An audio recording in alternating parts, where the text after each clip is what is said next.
Inachus, the ancient king of the Pelasgians, had a stunning daughter named Io. One day, Zeus, the ruler of Mount Olympus, spotted her while she was looking after her father's sheep in the Lerna meadows. He was instantly smitten. Zeus approached Io disguised as a mortal, trying to win her over with sweet, enticing words. He said, "How lucky will the man be who one day calls you his? But no mortal is good enough for you. You're fit to be the wife of the gods' ruler. I am he. I am Zeus. No, don't run away. It's scorching hot right now. Come with me to that cool shady grove over there to the left. Why endure this midday heat? You don't need to fear the dim forest where beasts lurk in the dark ravines, because I'm here to protect you."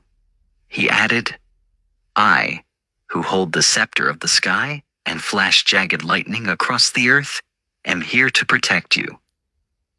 But Io fled from him, her feet winged by fear, and she would have escaped if Zeus hadn't unfairly used his power to cover the entire area in darkness. The mist enveloped her, and she slowed down in alarm, afraid of stumbling over a rock or slipping into a river.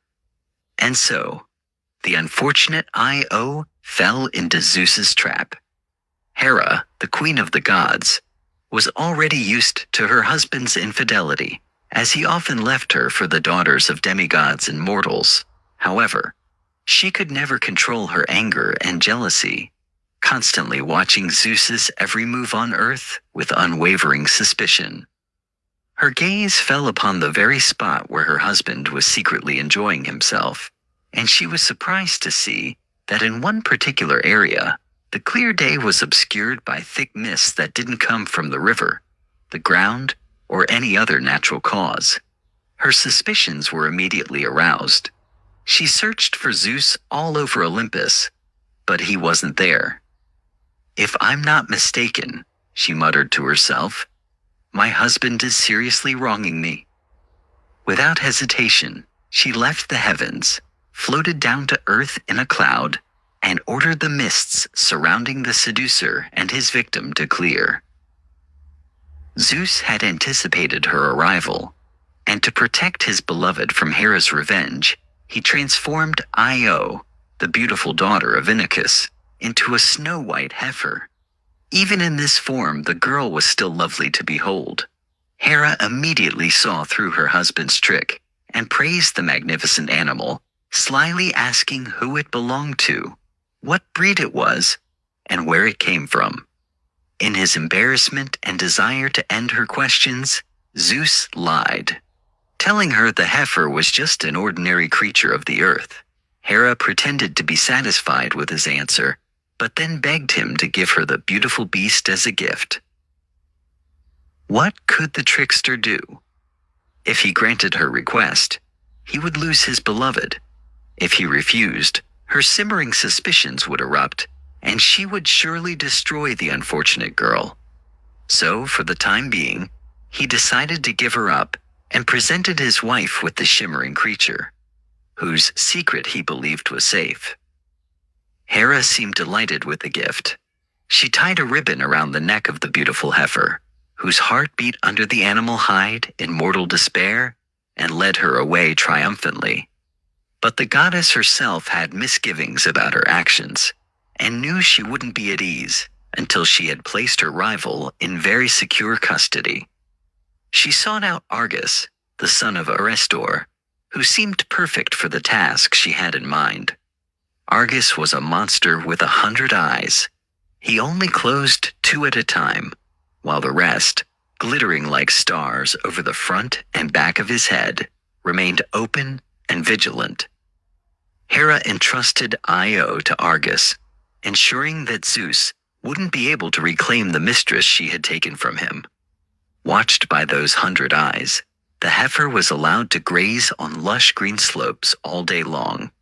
But wherever she went, Argus never lost sight of her, even when she moved behind him. At nightfall, he locked her up and weighed her neck with heavy chains. She ate bitter herbs and tough leaves, lay on the hard ground, and drank from murky pools. Often, Io forgot she was no longer human. She would try to raise her hands in supplication, only to remember she had no hands. She wanted to plead with Argus in sweet, persuasive words, but when she opened her mouth, she recoiled from the moos she uttered. Argus didn't keep her in one place, as Hera had instructed him to graze her far and wide to make it difficult for Zeus to find her. So, she and her guard roamed the countryside until one day she found herself in her homeland, on the bank of the river where she had often played as a child.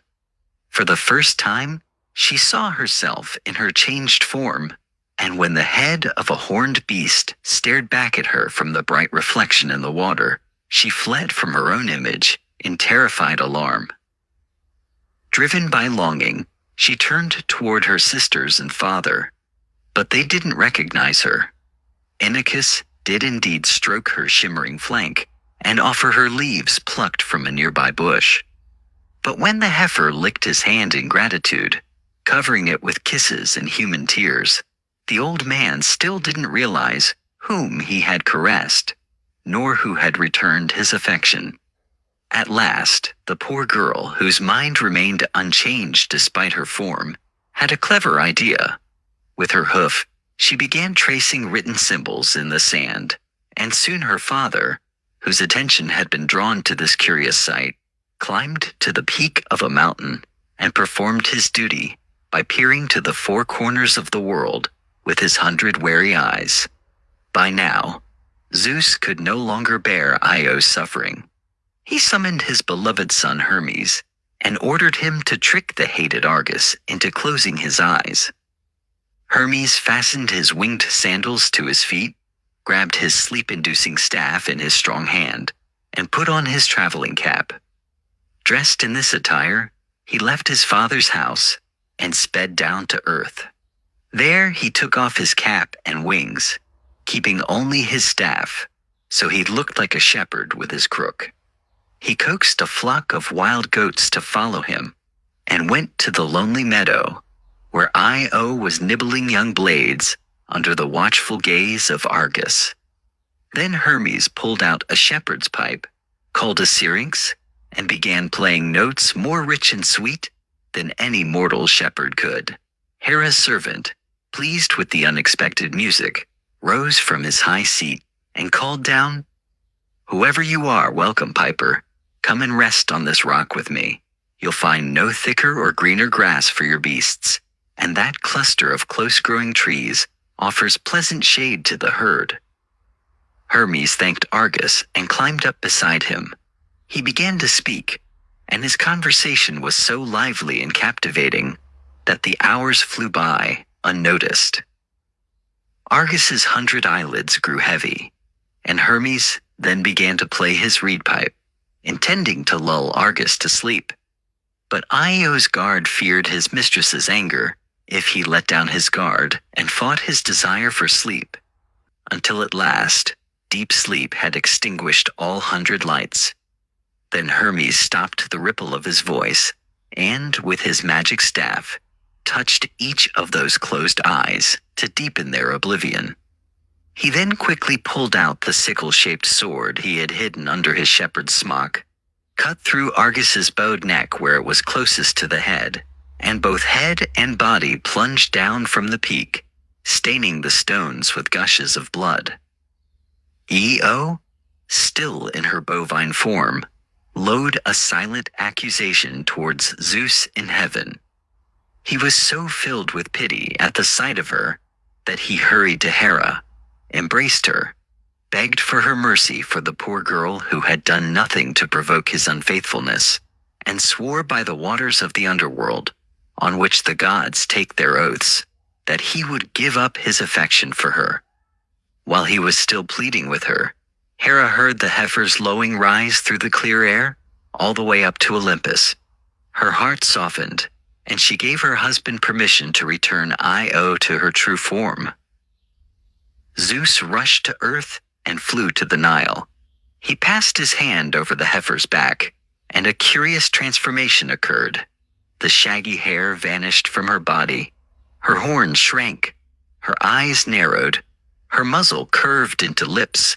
Shoulders and hands appeared, and her hooves suddenly disappeared. Nothing of the heifer remained, but her beautiful white color. Io rose from the ground and stood upright, surrounded by beauty.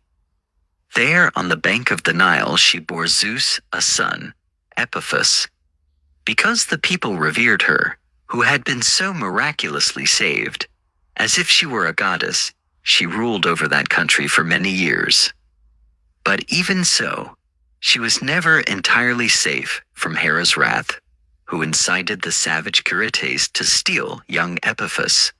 So, Io once again wandered the earth, this time in a fruitless search for her son. At last, after Zeus had struck the Curetes with lightning, she found Epiphus on the border of Ethiopia, brought him back to Egypt, and shared the throne with him. He married Memphis, who bore him Libya, after whom the land of Libya is named.